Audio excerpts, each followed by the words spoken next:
This episode is proudly brought to you by the members of the You Run Podcast Network. All shows can be found at yourunpodcast.com, so go and find your new podcast addiction today. You want to die tonight?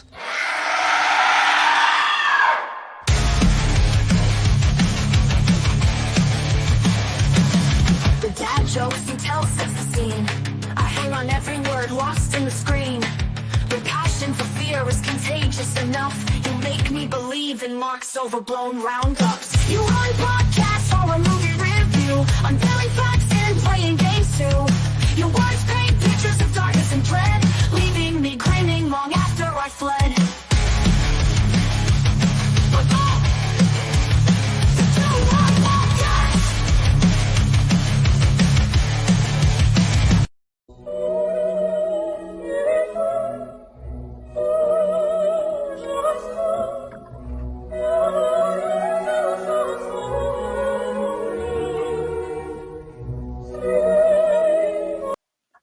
That's enough of that. Hello and welcome back to another episode of the You Run Podcast Horror Movie Review. And when I say we are back, I mean me, Scott. I am one of your hosts. My name is Mark. I can't do it. Even though you teed me up to do something different, I still can't do it. Today is the final episode of Kate Rules Month, the month where our Patreon member Kate took full power of the show and picked all the movies that went in the polls, and so far has picked some of the best episodes of the year. Will she end on a high, or will she stumble at the last hurdle? Well, we're going to find out. We're kicking things off with a brief description of the film, followed by our thoughts on everything. We're going to be spoiler heavy. We're going to be, we're going to tell you everything. So if you haven't seen this 20-year-old movie, do not bitch that we spoiled it. A little bit later, you're going to be putting words directly into Hannibal Lecter's mouth as we share a new feature on the show. We're going to be checking our voicemails and sharing some facts as well. We also have some great guesses for the unbeatable quiz, which I'm bored of now. Oh, are you? It's still doing my head in. Not because I'm bored of it, just because I'm trying my hardest to figure out the ones that I don't know, and I just can't. And then I had days. I even messaged you the other day because I was laid in bed one night, and it was the one that's what's the one that's like "Get Out of Here" or something like that. Yeah. The one with the woman, and our first guess was Alien. It came to me at like 11:30 when I was laid in bed. I was like, that's what that is. And then I woke up the next morning and completely forgot what I realized what it was. So it's gone again. So I'm hoping hearing it today, it might reinvigorate my memory. Yeah, we've got some guesses. And I think now with the guesses and what I know people know, I think there's only one that's going to be missing. Right, cool. So we're nearly there.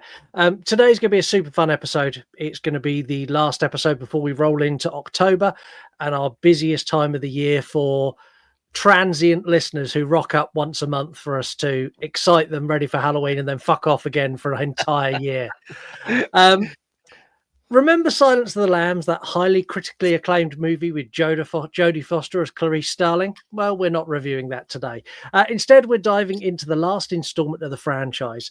A free Hannibal Lecter stalks aristocrats in Europe while old victim gets Clarice reassigned to the case to kind of get what he wants.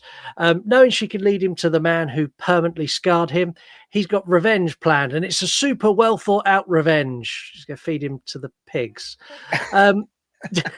Julianne Moore, Anthony Hopkins, Gary Oldman, and the late great Ray Liotta lead the cast as we take a bite out of Hannibal from 2001. Oh, Clarice, your problem is you need to get more fun out of life. I'm all out of sorts today, and I think this is going to be a really odd episode. The recording software we record on isn't working properly, and it's pissing me off because I can't get to all the sound bites I need. Also, I'm very, very tired.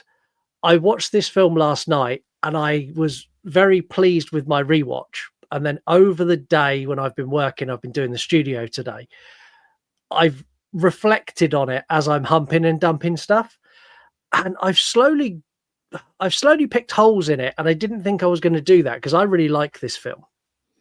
I'm curious to know what the holes are. I don't necessarily have any holes to pick. I think structurally everything makes logical sense and the story's very fluent. My issue with it is I've seen it done better now. Yeah, when I say holes, it's more this isn't as good as other things that do the same thing. Mm. It's that coupled with Ridley Scott needed someone to edit this down and lose the 20 minutes of just nothing that exists Yeah. in the middle of this movie. It's very, very excessive. There's a lot of blow, and I think it does have some serious pacing issues. I don't think this movie in particular holds the same sort of attention as what Silence of the Lambs does. And I do feel a lot of that is down to the fact that Jodie Foster was recast by Julianne Moore in this movie. I don't think she's a very good Clarice Starling at all, in my opinion. I like her as an actress, and I don't want to bash her too much because I do think she's great, but she isn't Jodie Foster, in my opinion. And it's all I could see when I was watching this on a rewatch for the show. It was just like, oh, this movie would have been so much better if Jodie Foster had come back. Yeah, and I kind of get that. I quite like this adaptation of Clarice Starling. They take how she is at the beginning, this aggressive, assertive, I know what I'm fucking doing, and then they carry it through the movie. And I think for the movie, it works very well. I know it's very different to the book, and I'm going to try. I'm going to try not to compare too much to the book because, yeah, we're not book. Yeah, but I think it's hard not to. Do you know what I mean? Like I've watched Manhunter, I've watched Silence of the Lambs, and both of those movies are carbon copies of the book and its source material. Yeah.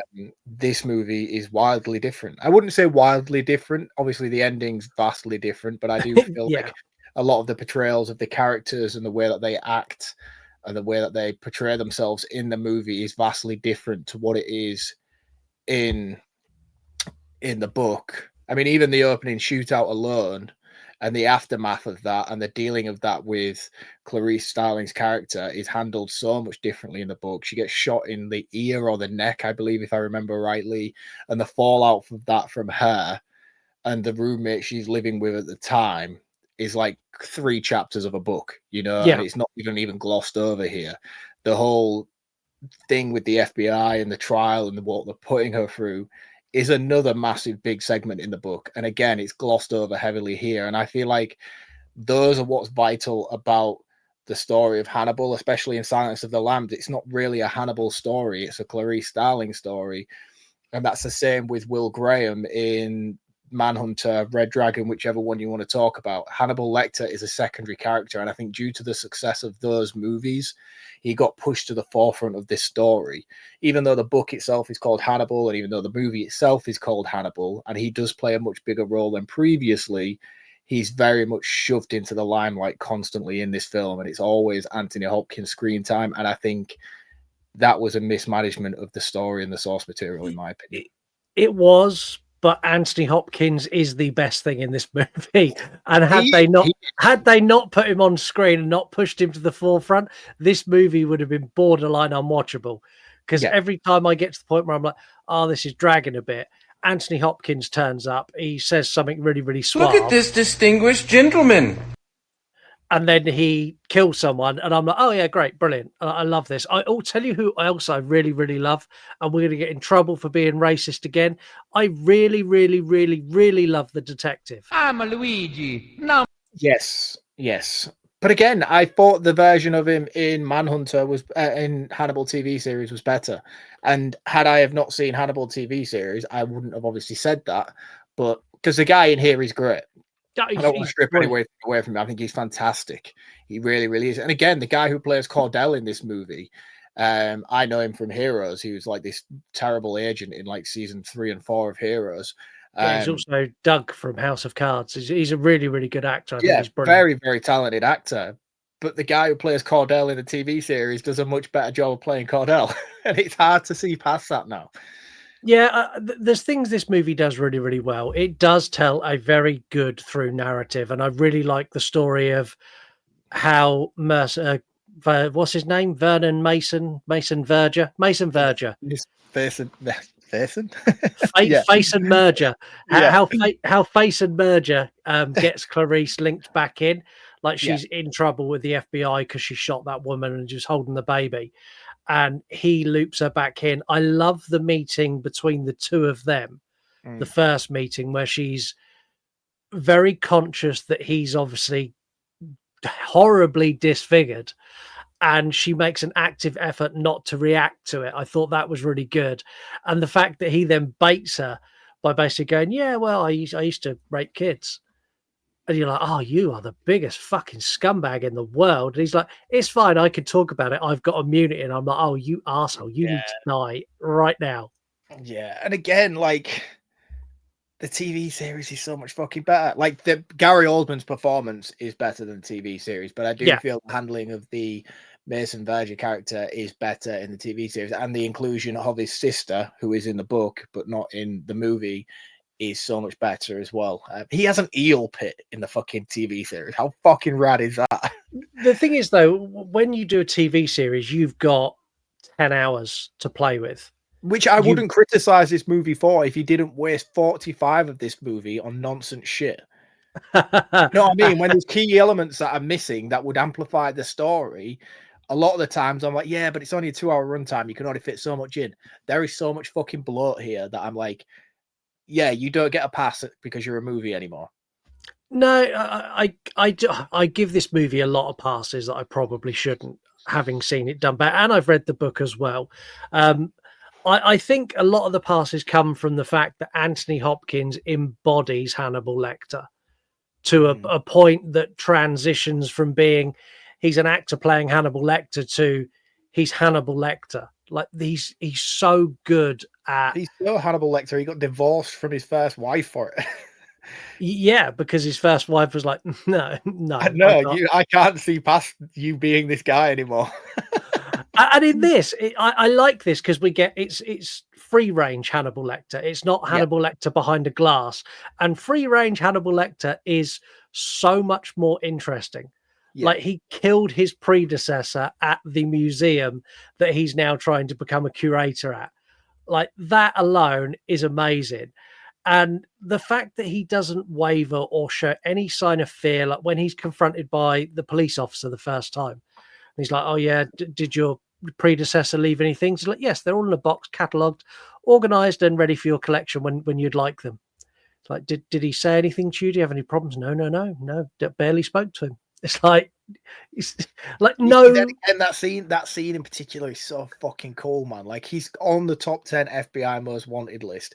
The detective doesn't give a shit about him. He's not a suspect in the missing guy's problems, but Hannibal just keeps goading, and he starts bringing in his personal life into it. He's like, oh, I see you've been taken off this really big high-end case in Florence, and you've been downgraded to missing person. I'm like, why are you poking the bear? And it's all because he's just playing, and everything is just a game to him in everything he does. You know, he's so nonchalant about everything, and it makes his character so interesting.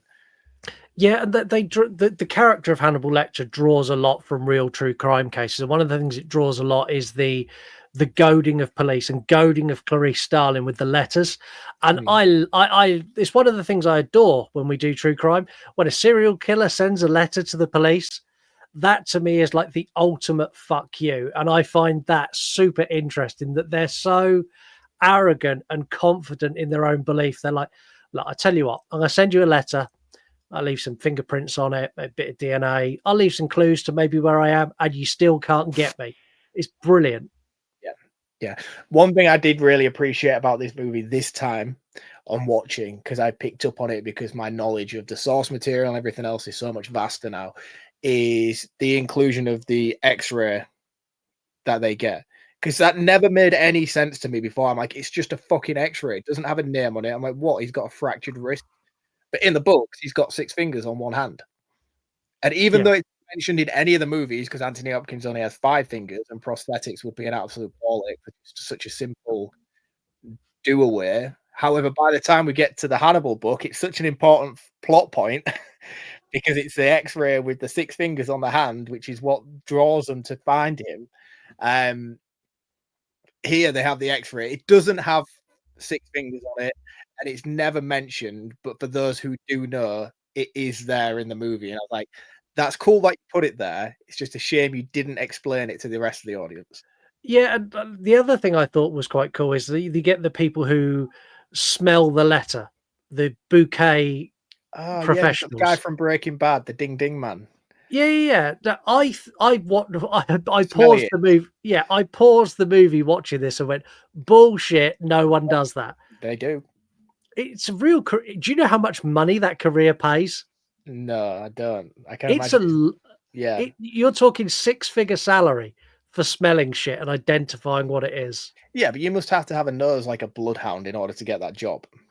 Yeah, so like a lot of them start out as wine connoisseurs, and they can pick up like, oh, this has got cherry and this has got this grape, and oh, I can smell the oak barrel, and that means it's this barrel, and that means it was made here. Like they're incredibly clever.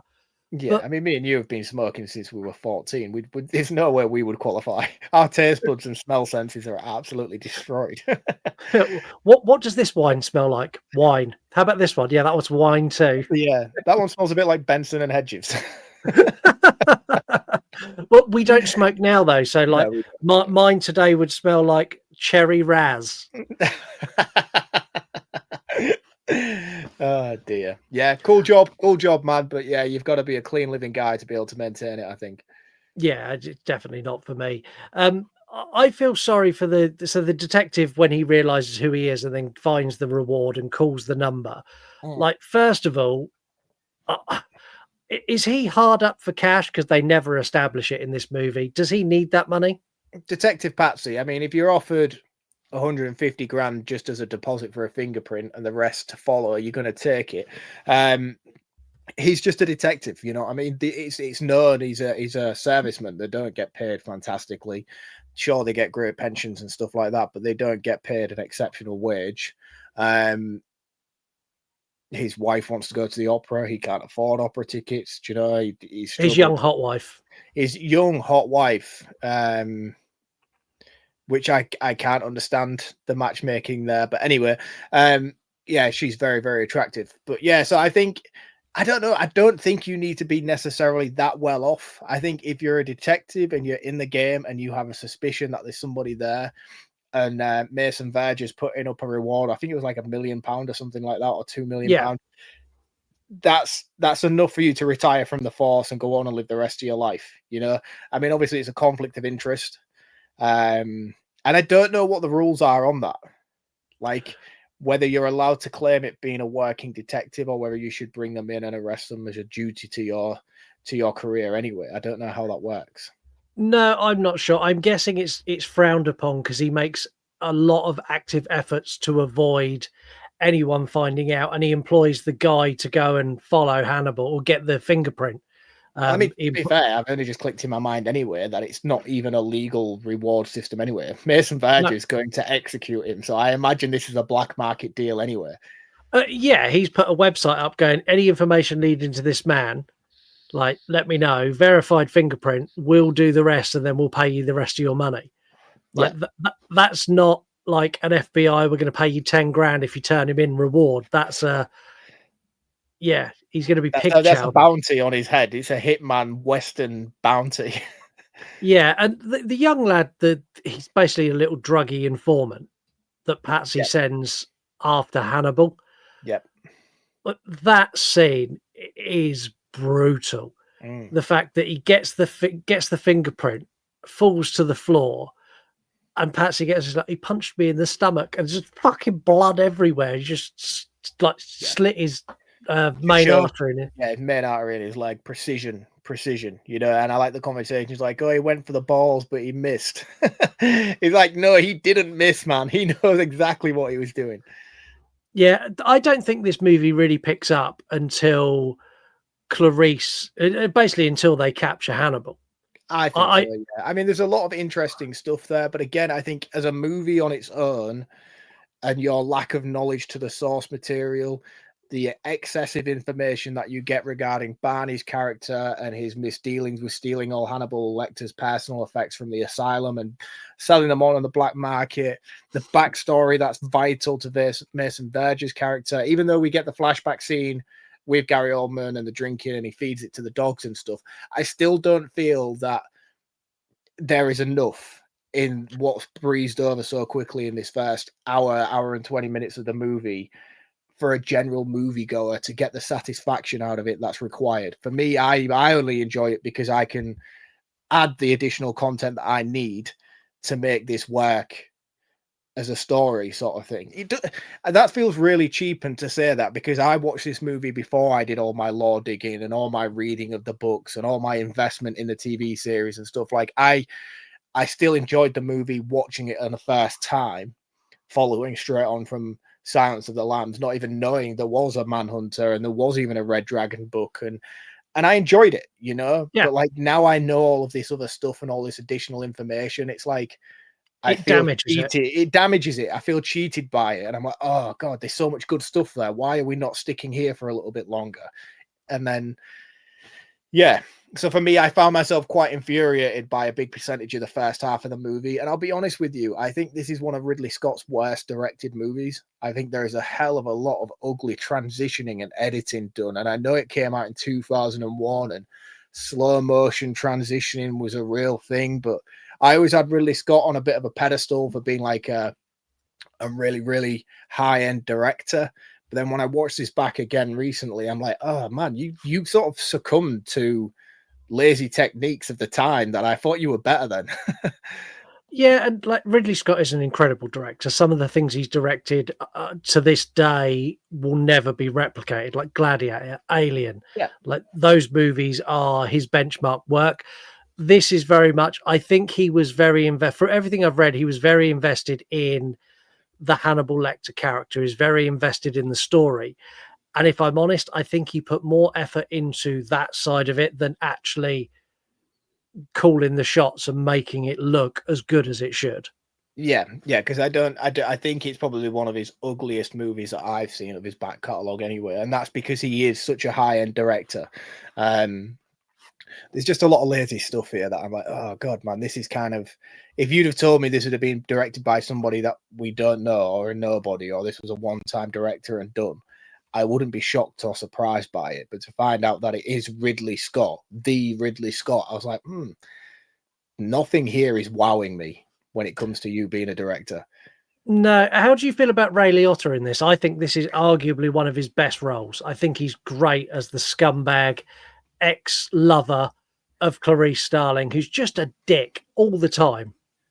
Yeah, I like him in here, and I like him in most things that he does. He's a very, very charming actor. I wouldn't go as far as to say this is his best work, though, by any stretch. Again, I'd like to see more from him in this movie. You know, I would like to have seen him get more screen time and him do more things and do more assholery things throughout the movie, like he does in the book. But yeah, he's all right. He's all right. But again, that's how I feel about everything within this movie. It was just all right. Yeah, I think the second act, like once Hannibal's caught, Yeah, the meeting with Mason Verger, I think, is amazing. I also love the fact that Mason Verger's constantly calling his pig guy, and his pig guy is the biggest chancer in the world. And he's just like, yeah, they're really loud. Listen, and then plays a tape of pigs going wild. I'm like, oh man. yeah. Yeah, but again, the thing is, in the book and in the TV series, we know, and I'm like, oh, is he just like tricking Mason Verger into thinking that he's killing people? And he's not. He's just playing the sounds of screaming, and then the dummy is stuffed with meat, so they know that when they chew on the dummy to the sound of screaming, it's all like a psychology thing that they're doing with the pigs. He's not trying to back up Mason Verger into thinking that he's killing people there and then. But it's just not highlighted well enough in the movie. It's not explained well enough, you know, and it's only because I know to put those pieces together and what's going on there, but it doesn't explain it properly in the film, I don't think. Yeah, I do like the death of Patsy as well. I love when Hannibal catches him and the interrogation and the phone call with Clarice and then out the window. Luigi, no! Luigi! I heard the snap! Yeah, I love this. Balls in, balls out. Fantastic. Great kill. I love how detailed it is in terms of Hannibal going back to the because obviously the thing that they're studying at the university and what he's teaching is medieval torture. not dove into in the movie at all. He's teaching medieval torture techniques and things like that, and torture traps and weaponry throughout history. And that's how he knows so much information about the Patsy family line, because of the bowels in, bowels out through history. I mean, obviously, to get to that conclusion, he would have obviously had to dig into Patsy as a character, which, being Hannibal Lecter, being in Florence, knowing he's this hotshot detective, Hannibal's definitely done his research. Oh, 100% he has. That's what's led him to figure out this whole Patsy history line in terms of what they went through in the medieval times. But yeah, to do that and honor it in that way, and just the conversation of him bowels in, bowels out, and the conversation he has on the floor with Clarice Starling just before he kills him is just French kiss, man. The first conversation between the two since the events of Silence of the Lambs. It was really cool. Yeah, like just the opening, like just when he's getting to like midway through, he's like, well, nothing would please me more than to stay and chat with you for hours, Clarice, but I'm kind of really busy, so I'm gonna have to call you back. Bye. It's like, oh man. But yeah, him being caught, I think, is great. I love this. I love the fact that Mason Verger is such an arsehole to Cordell that ultimately leads to Mason Verger's death. And that, in the book, it's great. In the series, it's great. In this, it's just as good. Because every single time I'm like, yeah, fucking deserved that. Every single bit of that. But one thing I do want to talk about is when Mason Verger tells the story of what Hannibal Lecter done to him. Yes. It's the fact that Hannibal Lecter didn't actually do anything whatsoever. Nope, didn't do anything. It was all suggestive. And again, it is in the book and it is in the TV series. It's very, very cool. He just drugs him and lets him go wild, you know? What is it? Auto asphyxiation. How do you say that? Where they like hang themselves while masturbating? Yeah, it's that, and then Hannibal asks him to use a bit of the mirror to see if he can peel his face off. Yeah, and he does. And then Hannibal feeds it to the dogs. Which that scene where he picks a bit up and gives it to the dog, and the dog licks his fingers. I'm like, oh, that's gross. That's disgusting. Yeah, but obviously, then you find out. Well, you don't find out in the movie either. You find out why he's paralyzed is because Hannibal kicks a chair. And it snaps his neck, but it doesn't kill him. And that's why he can't walk. Not just the reason he's the disfigurement from peeling his face off isn't what killed him. It's very different in the TV series, though, and I don't know which one I like better, because in the TV series they do it in Will Graham's apartment, don't they? And he feeds it to Will Graham's dogs, and then Hannibal snaps his neck at the end. Yeah, but it's really cool in the TV series because it's again showing how calculated Hannibal Lecter is as a character, because he does it in front of Will Graham so that Will Graham thinks he's a killer to get him on board. But he's done it like to snap someone's neck, but to do it in a way that you don't kill them takes extreme precision to do such a thing like that. And I don't think it was done by accident in the TV series or the movie. In the movie, I think he intended to kill him. And in the book lore, I think he intended to kill him either as well. But in the TV series, they make it look like he didn't intend to kill him. So you could reveal to Will Graham later on that, look, see, I didn't actually kill anybody. Yeah, I'm sidetracking with my love for the TV series now. Yeah, I'm a good guy, really. Yeah. How do you... So in the book, Hannibal Lecter saving Clarice Starling makes perfect sense. In the book, you know where this is going. There is an attraction and a sexual tension between these two characters. That is severely lacking in the movie, which is why they changed the end, but also makes me struggle to understand why Hannibal saved her. Yes, he finds her interesting, but interesting enough to make his own escape more difficult. I find it a really hard pill to swallow for this. I think it does come across quite well in the movie that he is infatuated with her to a point of falling in love with her. I know it's not reciprocated by Clarice in the movie, and I haven't got that far in the book yet. I'm like 2/3 of the way in. But I do know how it plays out roughly. I know that there is a very, very different ending to what we see in the film. We'll spoil the book for you when we get to facts. It's fine. I'm all right, because I listened to a podcast a couple of years ago about this movie, and they dove massively into it without spoiler warnings. So I just kind of had to take the hit. But Yeah, I know it's wildly different, but I do feel like there is that sense of attraction and love from Hannibal in this movie towards Clarice Starling. And you can also look at it from a different perspective as well. Had he have chopped off Clarice Starling's hand in that moment, that would have been their cat and mouse over and done with. Yeah. Like he was playing the long game in the sense that if I chop my own hand off, I'll survive, I'll get away, and she's still going to be interested in coming after me.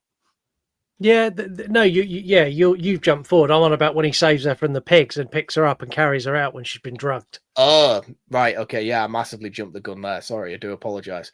When he saves her from the pigs after she's got shot. Yeah. Like at that yeah. point, they've not established any of that. Like all of that's established in more detail later in the movie. At that moment, she's just a pain in his ass who's causing him a headache. Yeah. See, I didn't look at it from that standpoint because I am reading the book and I have read all the prior books and stuff, and I know that there is a really big, strong connection. She's constantly receiving letters from him. I mean, she gets one in this movie. She gets loads in the books, even after his escape and stuff like that. There's a constant repeating letter situation that he keeps sending her and checking up on her, and her interest from him is always there. So I get, when I was watching it, I didn't even think about that, but you are right. Yeah. Why in that moment would he? Yeah, he just wouldn't. Like he sent her, as far as the film law establishes, he sent her one letter. She's trying to hunt him down. She's causing him a load of headache. She is the reason he's currently wearing his Hannibal mask from Silence of the Lambs and trying to be fed to pigs. Like it's all caused by her. So he'd have been like, "No, fuck you. You stay here." Cordell killing Mason Verge is brilliant, and the fact that it's Anthony Hopkins is like, push him, tell everyone I done it, and Cordell's like, "This is the best deal ever. I get to kill him. He's such a prick," and just pushes him off. Amazing. Yeah, I don't know if I would trust Hannibal.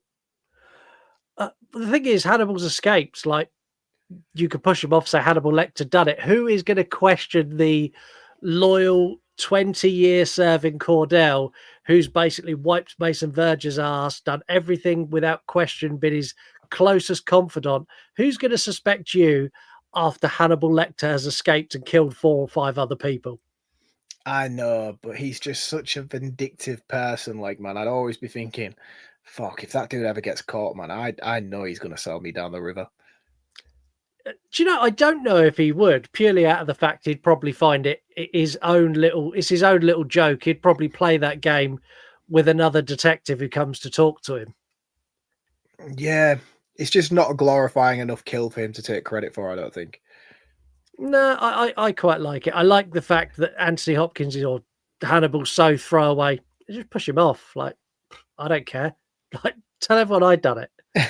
It's like it's the grin that comes across Cordell's face. Like, I could, I'm gonna. And it's Mason Verge go, Cordell, what are you doing, Cordell? Gary Oldman's so fucking good in this movie, man. And it took me years, absolute years, to even know it was him under the makeup. Do you know when I found out it was Gary Oldman? When I put this episode together today, and I've seen this film 30 times. No way. Oh shit. I mean, I know, but I only know through probably just being on social media, I think. I never knew years and years ago when I used to watch it regularly and stuff like that. It was only probably about 2 or 3 years ago, I think I figured out it was Gary Oldman. And even in the flashback scenes and stuff like that, it looks nothing like Gary Oldman. Yeah, no, I literally found out yesterday.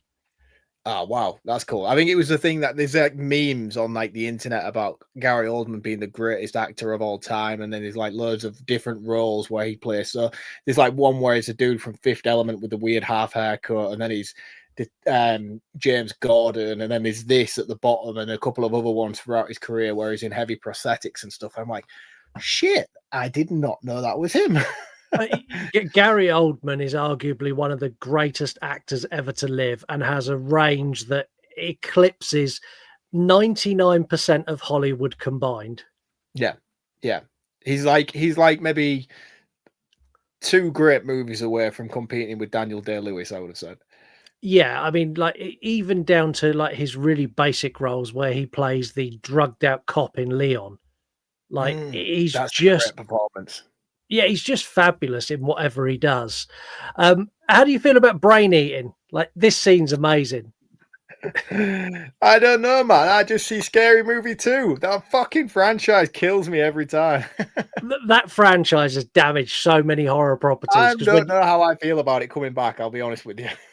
well, I've got an episode coming out with BP on Let's Talk Horror this month, and one of those movies we were talking through the scene, and I held it back, but all I wanted to say was "Scary Movie done it better," and I couldn't say that but they did.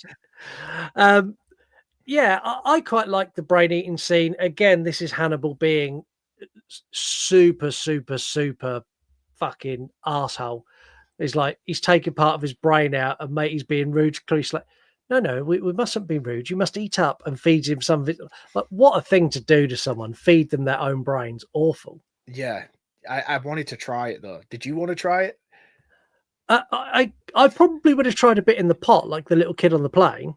As soon as I saw it go into that pan and it was like, tss, I was like, oh, do you know what? I wouldn't mind that. A bit of sweet chili sauce. That sounds fucking nice, that.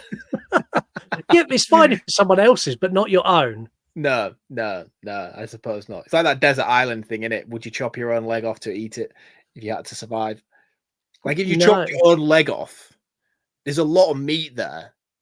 You know what I mean? Like you that would last you. If you did some cuts of that and some cold cuts and stored it right, man, they would see you for a good chunk of time. I know you've lost your leg, but if you had to survive. If I'm on an island, I have the ability to get fish and shell food. Dude, you don't know how to fish. You do not know how to fish. Don't tell me you know how to fish on an island with nothing, no fishing line. There's no way you are diving in the ocean with a spear and wiping out a tuna. I'd be trying that before I took my own leg off, and I am capable of catching a fucking crab. I can pick that shit up. 4-year-olds can catch a crab. Exactly. So I don't need to chop my leg off. I'm going to live on crab legs forever. We'll say it's an island that doesn't have crabs. If you had to cut your leg off, would you do it? No, I'd starve. There's no because if I chop my own leg off, I'm not going to be doing. If I've got the equipment to chop my own leg off and survive it, I've got more than enough equipment to find and hunt something, be it a bird, a rat. There's going to be some sort of animal on that island that after 3 days of being hungry, I will find a way to fucking catch it. I'll be MacGyvering the shit out of everything. Nah, dude. Nah. You got to take that leg. You got to take that leg. No, I'm good. I will be full Tom Hanks Castaway. Like, I'll make friends with the beach ball. Like, it's just not happening. I don't like the end where all the police arrive and Hannibal escapes. I don't like the ending they crafted for this movie. No, the switch bit. He did it. He didn't. He. Do you know what I mean? Like, did he take her hand? Didn't he take her hand? Yeah, it was a bit weird. Yeah, I'm genuinely not a fan, and not because it's done badly. Like, it's done really, really well, and I do have like the first time I watched it, like, fuck, did he just cut her hand off? What a prick! And then you see him like getting on the boat, and he's like holding it, like, oh no, you chopped your own hand off. Bit weird. Bit weird, but okay, I'll let it go. And then like the bit on the plane at the end of the sort of end credit scene, where you got the little curious kid come up like, what are you eating? He's like, oh, would you like to try some? It just feeds him a bit of matey's brain. I'm like, oh man, that's crossing some sort of line. I don't know what line that is. Yeah, I know, but I wanted to try it there and then. I was pissed off that kid got it and I didn't. Like we mentioned earlier, I don't feel like there is enough relationship between Clarice and Hannibal in this version of the telling to justify that end sequence. Like, take away everything else, take away all of the source material that it's working from, and just based on what the movie presents to us, I don't feel like the relationship between Hannibal and Clarice is fleshed out enough in this movie for him to commit the act that he did at the end of the film. It makes no sense. Had this been the end of Silence of the Lambs, and they'd have had that constant engagement and back and forth with her prison visits, and you can see the sheer investment that Hannibal has in her character, I would have made more sense. Say she'd have come in right at the very end and she'd have cuffed herself to him as he was making his escape, and he'd have done it there, I'd have been like, yeah, I get it. I get why he's done that. Here, Yeah. I just don't get it. It doesn't make any sense to me for why he would do that at this point. There's been No, such a vast difference between the two movies, and they didn't re-establish that connection well enough for me to think, yeah, that makes sense. yeah, I'm with you. Is there anything else you want to touch on before we do your recommended account? Not particularly. No, I think it's yeah.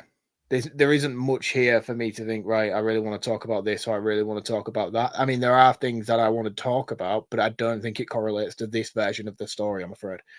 No. Okay. Well, you can do your recommended account then. Are you ready, or would you like some sort of sound bite? No, here's one I prepared earlier.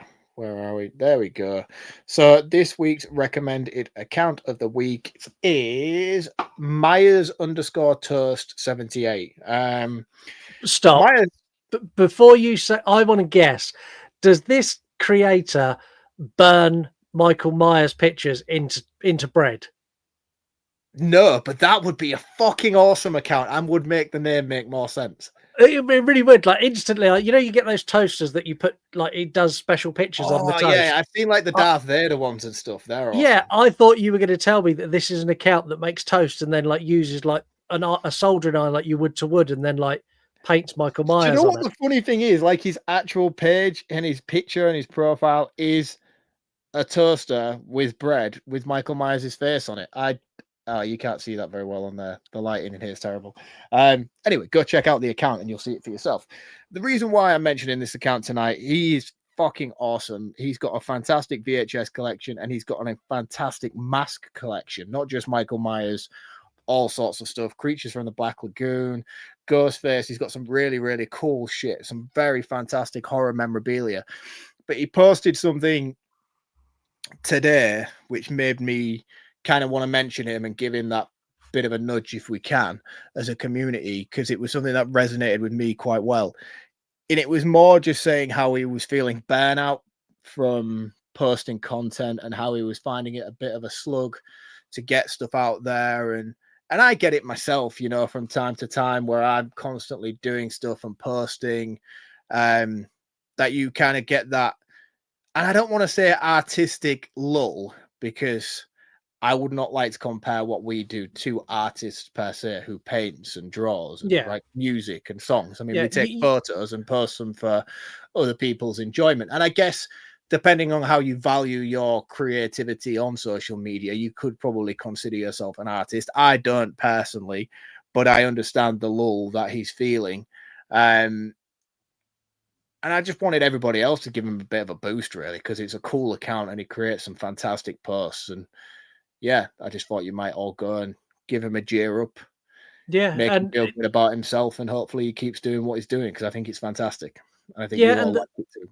The burnout thing's a real thing as well. Like you and me have spoken about it loads of times. Like I pump out probably more than 90% of creators on social media. I do 3 posts a day, 3 reels a day, 7 days a week.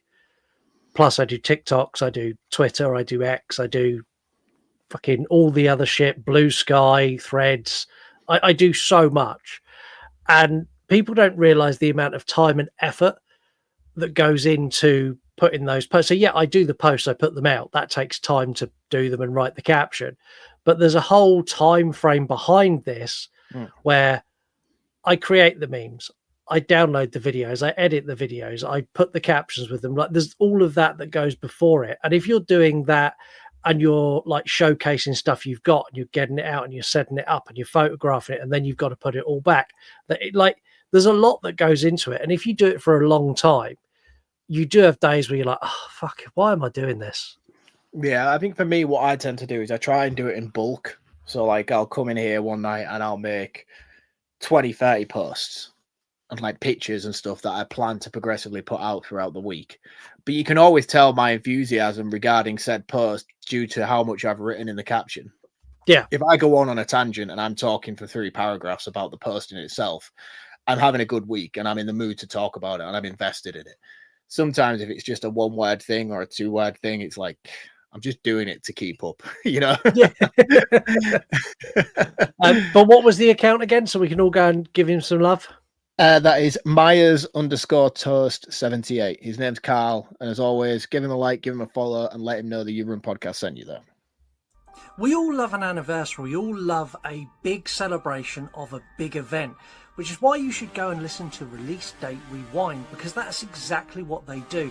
They find movies that are celebrating 20th, 30th, 40th, 50th anniversaries, and then talk about those movies and go back into the history and how they've become beloved iconic movies. And they do every single genre of film as well. So go and check out Release Date Rewind.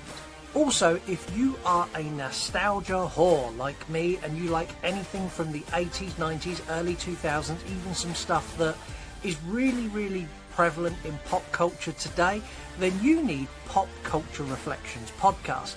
This is a show that dives into everything pop culture, be it films, TV, professional wrestling, music, you name it, they cover it. So that's Pop Culture Reflections podcast. And you can check out both of these shows, so that's Release Date Rewind and Pop Culture Reflections podcast, on the You Run Podcast Network at yourunpodcast.com. So go and do that now, and back to the show. Thanks, Scott. Go and follow Mark's recommended account. Go and support them, because burnout's a real thing, and if an influx of people coming in, that can really kick you out of that funk. It really does help. Also, if you've got any accounts that you think need recommendations, send them to Mark on one of his 2 fabulous Instagram accounts, Reviews from the Crypt, where he reviews more movies there than he does here, or VHS from the Crypt, where you can get your jollies off by looking at his wonderful collection of VHS tapes. Awesome. Thank you very much. Also, be sure to check out yourunpodcast.com, where you'll find links to all of our shows. You'll find links to all of the shows on the You Run Podcast Network and links to our socials and everything else. We are at You Run Podcast on pretty much every social media platform. If you want to get special attention and be able to communicate with me and Mark on a more personal level, go to Patreon, because that's the best place to do it. Go and join the Patreon community. We have a selection of tiers ranging from free going up to kind of, we give you our soul because you give us so much money levels. We have daily videos. We have early release episodes. We have exclusive videos. We have a whole other show called You Run Extra, which I love. You Run Extra, and everyone else will love it too, because it's me and Mark after we've recorded an episode, 3 sheets to the wind, talking shit about whatever topic anyone has picked for us on Patreon. Fun to record, man. The last episode we did was fucking great. I really enjoyed that one. I really enjoy them because they're not just horror as well. Like, we've done action movies, we've done Dexter, we've done kind of Lord of the Rings, like fucking 12. Well, like, it's not necessarily even about the particular theme. That's just a small segment of the episode itself. We just go off. Yeah. And there's no restrictions on run times. We're not trying to keep things in. We just click start. Let's just talk shit and make sure we do our service to the Patreons by putting in the thing that they said along the way. Yeah, exactly. That's, if anyone listens to this show and you've heard me rein Mark in, like, imagine that, but I don't stop him. It's that. Yeah. It's that. Also, now is a really good time to join, because True Crime is returning. We're also going to have True Crime Extra, which will be me and Heather doing exactly the same as me and Mark do, but on true crime topics, and again, whatever the Patreons pick. So go and do that. It's patreon.com/You Run Podcast. You can also support us in free ways as well if you don't want to go and join Patreon because you're a bit weird. You can share the show with a friend. You can review it on Apple or Spotify, like or comment on one of our videos, one of our posts, or send an audio DM on Instagram or X to this show and hear your voice on the air. They're all really simple things. They're all free, and they all help the show grow, because even something as simple as a new voice on the voicemail will drag new people in, because they'll go, oh, I need to hear what that person said. So do those, because it really does help. Let's do some facts. Anthony Hopkins wrote a sequel to this. He wrote a screenplay for a sequel entitled Hannibal Ending. That sounds fucking awesome, because that's one thing about the books. I say it pisses me off about the books. I haven't got to the end of the books. Is it a satisfying conclusion as it should be? He's never released it. He's never released it, but what information he has released is it is a fitting end to Hannibal as Clarice puts him down. Right. I was referring to Thomas Harris because he's never written another book after Hannibal, and I haven't got to the end of Hannibal yet, and I don't know if it ends in a similar fashion or if he gets gunned down or if what. But I always get to the end of this movie and it always pisses me off. I'm like, so where does it go next? Because he's still out there. Why have we not got another one?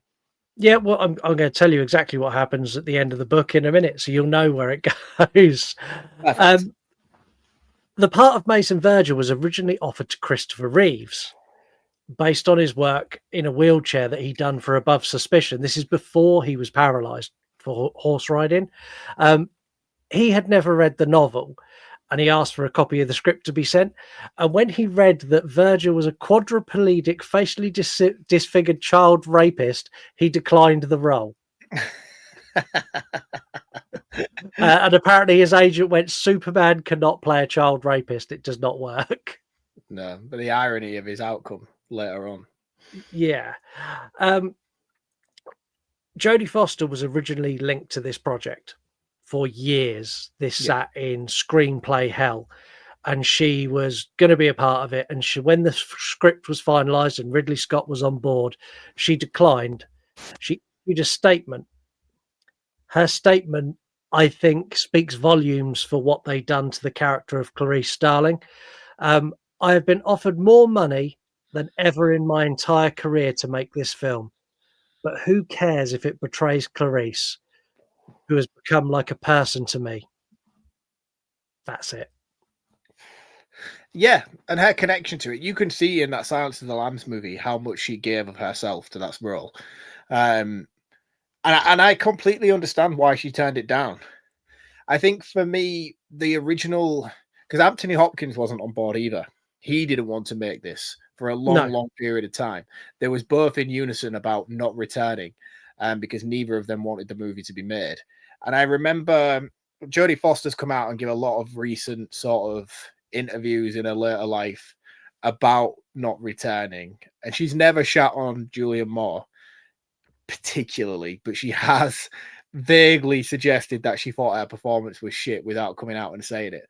And I think a lot of the gripes she had was with the actual source material. I think you're right.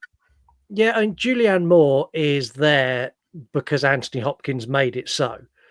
Like Ridley Scott couldn't decide who to cast, and Anthony Hopkins said, cast Julianne Moore because I worked with her on Surviving Picasso. She's a really good actress.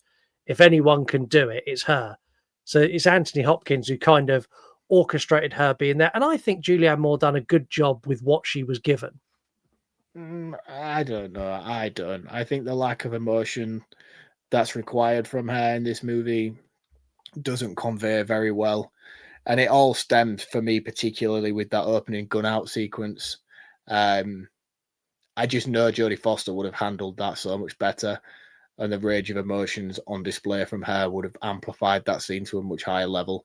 Like I say, I've read that opening segment in the book, and it's a really, really powerful couple of chapters, and the fallout that comes with it afterwards. And Jodie Foster as an actress, she showcases so much with saying so little, which I don't think Julianne Moore has the power to be able to do. No, I quite like Julianne Moore. I'm not going to bash on her. I think she's a good actress. I think she's done well here. Yeah, I mean, we can agree to disagree. You know, I mean, it's one of those things. You know, we're all entitled to our opinion. I just don't feel like she brings the depth required from her for such an iconic character, in my opinion. Yeah, I see what you're saying. I disagree, but I get your point. Gary Oldman isn't featured in the opening credits. He's not featured on any movie posters whatsoever. He isn't billed until the closing credits, where he's billed third after Anthony Hopkins and Julianne Moore. This was done on the request of Gary Oldman, Anthony Hopkins, and Julianne Moore. All went to Ridley Scott and went, he looks nothing like Gary Oldman. Gary Oldman went, I look nothing like me. Don't tell anyone. And it wasn't until the film was released and they started doing, you know, where they go and interview the cast. Like they were interviewing the cast, and Gary Oldman was on the list, and all the people coming to interview the cast are like, who do you play? There's some really cool clips online where they're like, who are you in the movie? He's like, I'm Mason Verger. They're like, are you? That's awesome. Which I only found out yesterday when I found out. Yeah. They made an animatronic puppet for Ray Liotta when he had his brain removed.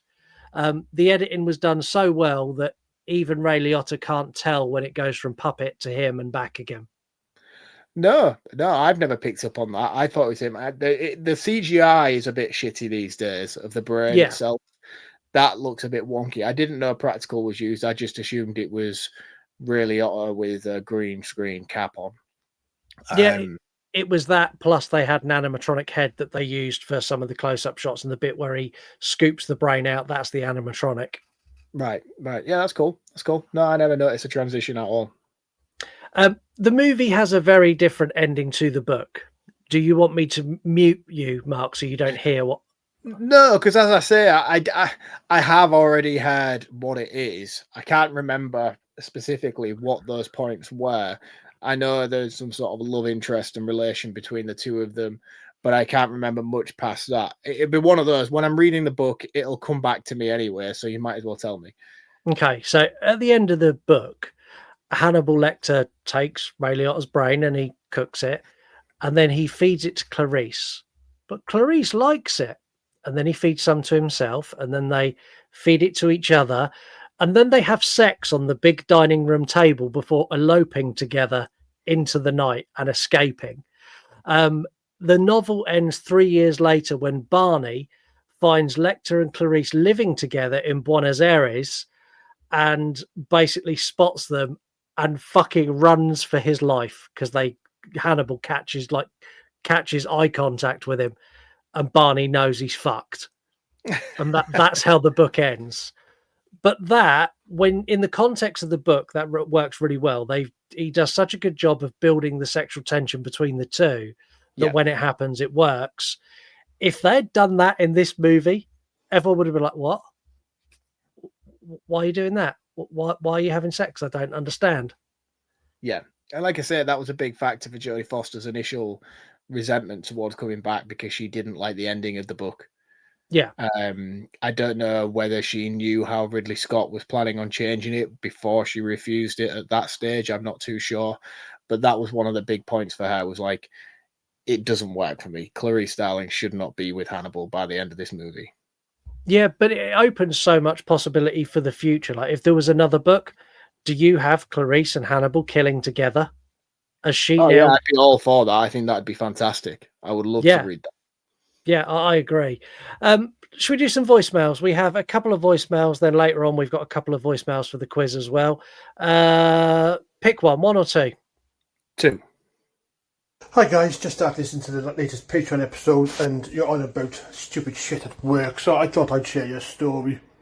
It was once upon a time where I painted the outside of houses, and I was doing the gable end. For those who don't know what gable end is, it's the really big tall triangular piece at the side of a house, so not an image.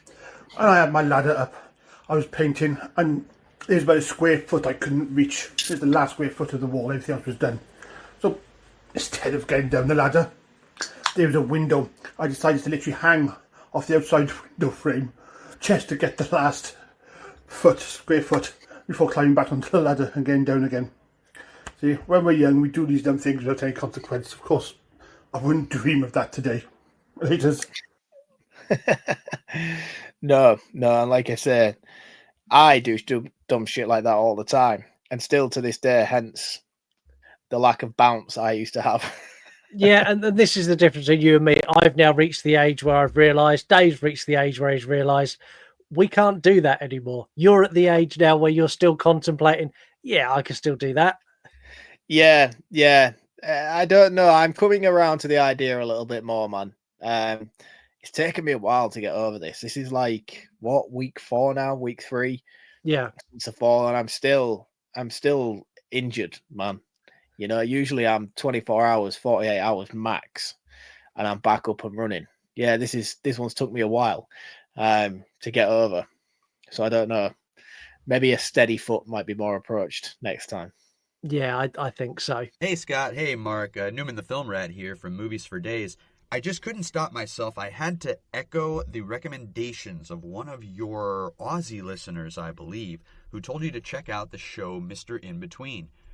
It's a really great dark comedy kind of crime show that's all centered around this one dude named Ray, played by Scott Ryan. And he's one of the chief writers on the show. He basically created this character. So it's just 3 seasons of watching this guy do this character really, really well. He's just got this ridiculous charm about him. He's got this $1 million smile. And when he flashes that smile at somebody, it's because he's about to fuck them up. You know, and he's trying to be a good single dad along the way, but he's basically like a really high-level enforcer for this local crime kingpin sort of dude. But, you know, the crime kingpin guy is kind of a jackass to begin with, so there's a lot of camaraderie and comedy that comes out of that as well. It's just a really well-done show that never tries to punch above its weight class, and it has a really nice wrap-up at the end of season 3. I can't recommend it enough. And don't be frustrated, because I know you already addressed that you don't have a way to watch this because of your location. Well, it's on Hulu, and if you employ something called a VPN, which is really easy to get, you can essentially watch the streaming services that are available in any region around the world. You just use the VPN to change your stated country of origin. Apparently, it's super simple, and I should know. I've never done it or even tried to do it. So that's why I'm recommending it to you. Let me know how this VPN thing goes and watch Mr. In Between. It's wonderful. Awesome. Yeah, that's great. I like I say, I think that show looks amazing from the snippets I've seen, and I do want to watch it. I've not used a VPN before, but I know a lot of people are using VPNs at the moment to get around this ridiculous adult ban thing we've got here in the UK. Oh, so you can't watch porn? Yeah, no, I have a VPN, but not for that purpose. No. So I don't know what a VPN is and what it does. Do you have to subscribe to it? Does it? Yeah, so but basically a VPN is it's effectively an app you download, you pay a monthly subscription for it, and you go on the app, and then you can change where you are in the world. So you can say, I live in the United States, and that will then tell the internet that you live in the United States, and you can subscribe to Hulu or subscribe to any US services, or you can go, oh, there's a really cool show that's only on Japanese television. I live in Tokyo, and then you can get access to that. Yeah, because a friend of M's, she lives in New Zealand, but she uses a VPN to watch EastEnders. The lamest thing ever to watch, but that is the worst reason. Like, having a VPN to watch porn is better than having a VPN to watch EastEnders. Like, that's I less. agree more. Yeah, that's less embarrassing. We debuted a new feature. What is he saying? And demanded that wrong answers were given only. This blew up on Facebook. Like, it's still blowing. It blew up late. It blew up after I wrote the episode. But if you go to our Facebook, there's about 60 comments on this, and they just keep coming. Like, Facebook has just gone wild for this post for some reason. But we've got Chris Midsummer, Tickle My Pickle. I really like this because it's a call to a movie that I adore. Ghost Note 1986, when I eat pieces of shit like you for breakfast.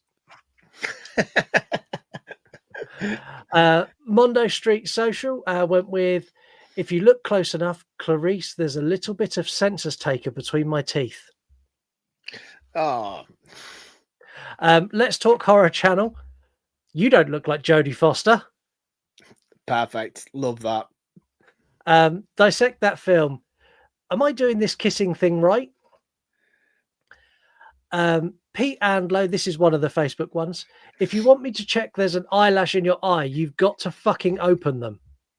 And I went back to check the post and went, it does look like that.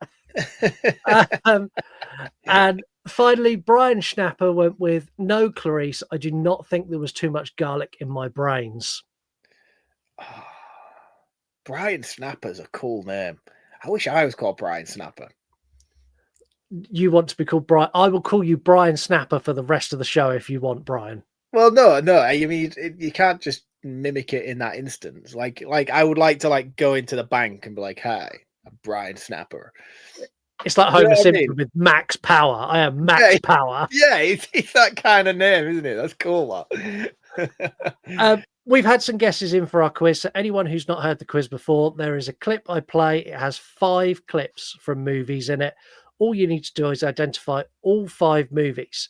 If you get all 5 movies right, you get 6 months free to our Patreon at the level where you get absolutely everything. If you are already a Patreon member, as most people who are entering are, you get basically kind of whatever you want, a video of me and Mark doing or saying whatever you want within reason. Yeah, within reason. I can't stress that enough.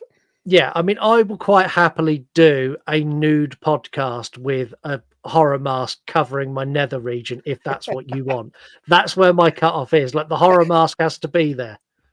Yeah, I feel like for me, I'm not gonna make any suggestions. I'll see what comes my way, and I'll yes and no it at the time. Right. I'm not Okay. putting ideas in other people's heads. So let's play the clip first, so you can hear the actual clip. So this is the clip. Trick or treat. What have you done? Eat shit! Move! Give me a break. So It's just come Mark- back to me. It came back to me then. I don't know if it's right either, but I think I do. let's see how other people have got on first. So this is our first call in. Okay, I'm going to take a stab at this game. So, 1 was the one I knew already, Halloween Resurrection, which has been confirmed anyway. 2, I think it's from Saw, the first film. 3 is Sleepaway Camp. 4 is really annoying me because it sounds just like Lisa Kudrow in Friends, and now I can't get that out of my head. So I have no idea on 4 and 5 yet, but I'll get there. And let's see if I've got any others right. Well, Becky, you have got Halloween Resurrection is correct. Number 2, unfortunately, is not Saw. It's not from the Saw franchise at all. Number 3 is Sleepaway Camp. You've got that right. And number 4 and 5, you have no clue. So you got those wrong. We have another guess. I can't concentrate now because I need to ask you something. I need to ask you if what I'm thinking is right. Well, let's do the next one, and then you can ask me in case the other person's got it. Okay. Howdy, y'all. So my guesses for this damn quiz would be Halloween Resurrection, Booty. Number 2 would be The Uninvited from 2009, but I'm pretty sure I'm not right on that, but it's still a wild card guess. Number 3, Sleepaway Camp. Number 4, where she says move, I literally have no idea. And number 5, pretty confident that it's The Evil Dead 2013. You know, the one that caused the huge argument and almost fallout of our friendship. Okay, that's all that I have for now. Bye. When she said 2013, did she mean the sequel to Army of Darkness? Don't go there. Yes, she did. Right, yeah, I'm just checking timelines, that's all. Yeah. Heather got Halloween Resurrection correct. Number 2, Heather, I'm sorry, you're wrong. Number 3 is Sleepaway Camp. Number 4, you don't know. Number 5 is Evil Dead 2013. So the only ones that are missing now is 2 and 4. Which one do you think you know? I think I know number 4, but I've been in this position before.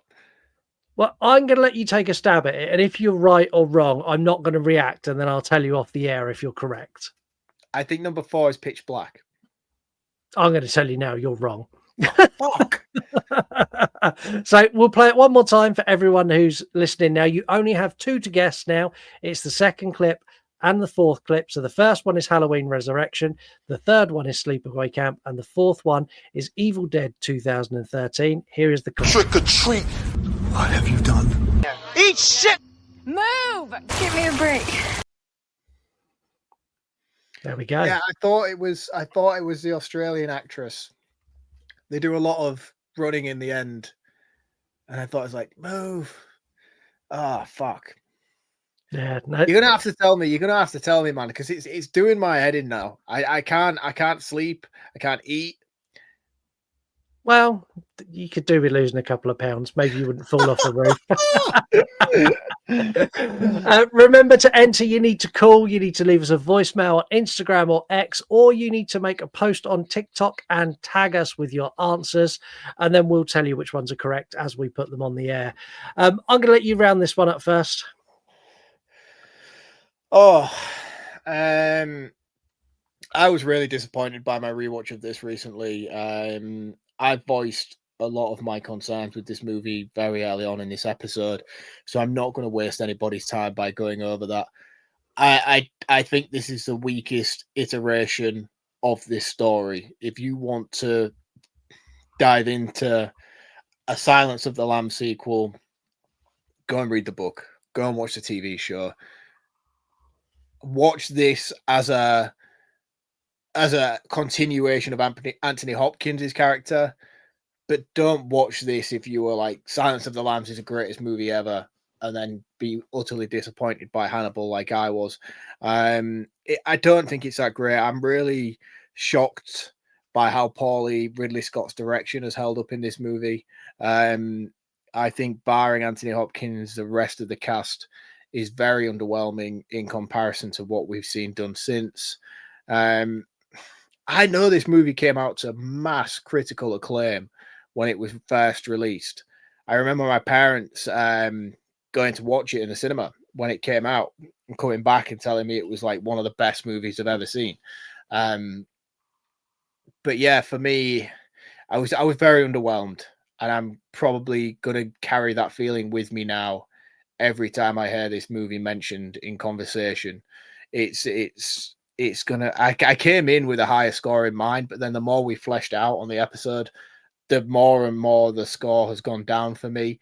It's gonna get a 2.5 out of 5. I found it really disappointing, and I know a lot of people are going to think that's a wild score to give this film, but unfortunately, it's just done so much better elsewhere.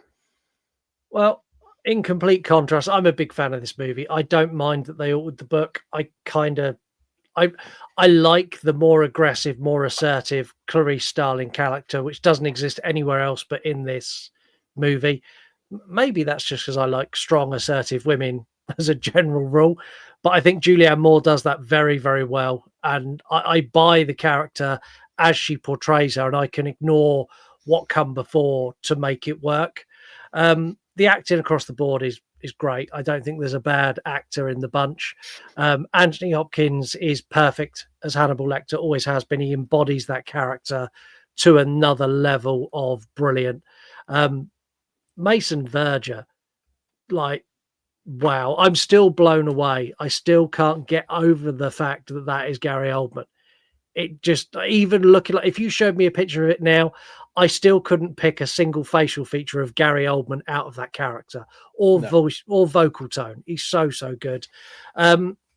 There's things in this film they could have done better. It drags massively in the middle. You probably could have shaved 20 minutes, 30 minutes off of this film and told the same story at a faster pace, because there's times in the middle section where you've got Patsy chasing Hannibal and like that whole I was sort of half paying attention and a bit of doom scrolling because I lost interest, and then it pulls me back in for the second half. I've not got any real complaints on this. It's a 3.5 out of 5. It's a solid film. I enjoy it. Let's go. Yeah. Well, that brings Kate Rules Month to a close. Again, huge thank you to Kate. You picked some wonderful movies for the polls that didn't win as well, which I'll be honest, I've pinched most of them. Most of them are already in polls for next year as my picks. It takes a lot of effort to put together the amount of movies we need for a poll, and Kate done a really good job of picking not just decent movies, but a decent mix of movies as well. So this month we've not had a single movie that's felt like, oh, we've done one like this last week. It's really, really good. We're going to be back next week as we enter Halloween month, the month where we effectively excite the masses for a month and then they all leave us again. And I'm fine with being foreplay for Halloween. Next week we're going to some fucking weird places. We look at Robert Zombert's first ever movie, his first production, as we take a dive into House of a Thousand Corpses. Who's your daddy? Do you know? Where? Be the most contrast you've seen me and Mark for a very, very long time. But Love I it. know he has a lot of love for this movie, so I'm going to try my hardest not to piss him off with the things that I'm going to say. I don't think you could piss me off. I know going in the type of person you are and your love for horror. We've been doing this for long enough, man. I know where we're going to be next week, and I know how much of a contrasting scale we are with one another. I mean, I'm not even giving spoilers here. Do you know what I mean? You know, I'm a Rob Zombie guy. You guys have heard me for the past 3 years now talk about how Halloween 2 is a fantastic movie. When I watch House of a Thousand Corpses, you'll understand why my love for this movie shows why I love what he did with Halloween 2. Well, join us next week for that. Until then, have a wonderful week, and we're going to kick October and Halloween month off with a bang. See you all next week. Peace out, guys. You want to die tonight? Late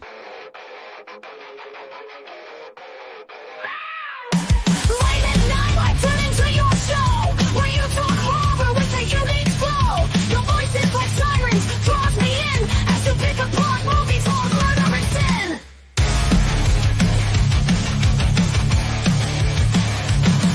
The dad jokes you tell sets the scene. I hang on every word lost in the screen. Your passion for fear is contagious enough.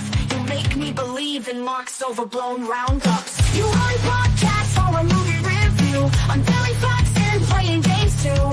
Your words paint pictures of darkness and dread, leaving me grinning long after I fled. But you want podcasts. You run podcasts for a movie review, unveiling facts and playing games too. Your words paint pictures of darkness and dread, leaving me grinning long after I fled. Thank you for taking us on this chilling ride, when nightmares roll free and comedy collide. With your podcast we laugh and cringe, but your content is so good we can't help but binge. You run podcasts. You run podcasts. Luigi, no! Luigi! I heard the snap!